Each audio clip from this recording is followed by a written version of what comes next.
When it comes to the Capricorn strengths, we're talking about them being responsible, good managers, they're very disciplined, self-control, and even have a dark sense of humor if you consider that a good thing. I do. Their weaknesses, however, they tend to be like a know-it-all. They're unforgiving, condescending, expecting the worst, and even unadaptable. Capricorns are very diligent and they are eager to stand out. They have responsibilities down on lock. You don't even need to worry, Capricorns got it covered. I don't know if it's true or not, but they hate disgusting words. I know a few Capricorns that have a mouth of a sailor, so let me know if this is fucking true or not in the comments. And if it is, damn, why are you watching this fucking video? Let me stop.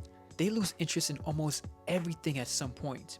It's crazy. I wonder if there's anything that lives rent-free in their house of interest. Most of them lack romantic sense. They need coaching, but they're so damn unadaptable. They have a strong will to overcome challenges with structure and discipline. These people are down to earth and they have a unique sense of humor if that's your type of tea. I hope that you guys enjoy this quick bada bing bada boom toot boom boom type style of content. If so, I have the other zodiac signs in the exact same format, so do check it out. If you want to see something that's a little bit more in depth, I have a whole playlist describing each of the zodiac signs. Check that out too if you want. But until next time, matanet.